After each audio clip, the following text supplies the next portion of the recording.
जेव्हा सर्व संपले असे वाटते तेव्हा स्वामी निश्चित साथ देतात. जनकल्याणचा ताई चाललेला अनुभव तुम्हाला शेअर करत आहे. हा अनुभव प्रत्येकाने आवर्जून वाचावा. मी पल्लवी, राहणार नाशिक. 13/11/2021 रोजी अचानक पोट दुखायला लागतं. काही केलं तर थांबेना. डॉक्टरकडे गेलं आणि सोनोग्राफी व एक्सरे रिपोर्ट काढण्यास सांगण्यात आले. त्यांच्या सांगण्यानुसार 14/11/2021 रोजी रिपोर्ट मिळाल्यानंतर सायंकाळी 7 वाजता डॉक्टर अचानक सांगतात की ऑपरेशन करायला लागेल व पोटाची CT स्कॅन करावे लागेल व आपण दिनांक 16ला ऑपरेशन करून घेऊ असे डॉक्टर बोलले.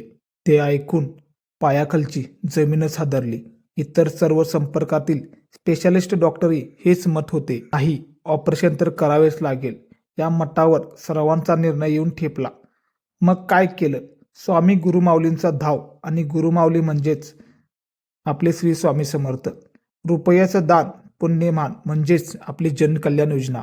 15/11/21 रोजी दुपारी 3 वाजता गुरुमाऊलींना नमन करून पेशंटच्या नावे जनकल्याण योजनेचा फॉर्म भरला.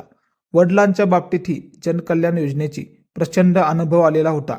परंतु त्याच दिवशी दुपारी 1 वाजता पेशंटची CT स्कॅन करून घेतली.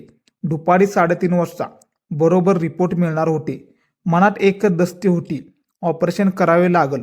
परंतु गुरुमाऊलीवर पूर्ण विश्वास ठेवून सर्व दुःख त्यांच्यावर सोडून दिले होते.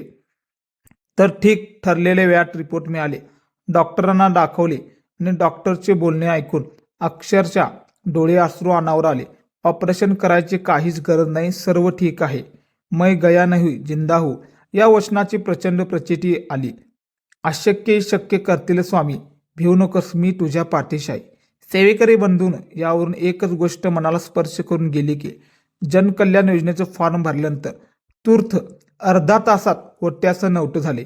एवढी मोठी शक्ती कोण आहे? शेवटी गुरुमाऊलीची प्रतिमा समोर आवली व मनाची खात्रीच पटली. गुरुमाऊली स्वतः स्वामी समर्थ महाराज आहेत. एवढं मोठं संकट टळलं तेव्हा प्रत्येक सेवेकराने आवर्जून विनंती आहे, प्रत्येकाने जनकल्याण योजनेचे फॉर्म निसंकोचपर्यंत भरावा व स्वामी गुरुमाऊलींच्या या महान कार्यसेतूला हातभार लावा. बोला श्री स्वामी समर्थ. गुरुमाऊली कुणाच्या केसाला धक्काही लागू देणार नाहीत. हा अनुभव कसा वाटला कृपया शेअर करा, लाईक करा आणि सबस्क्राईब करायला विसरू नका.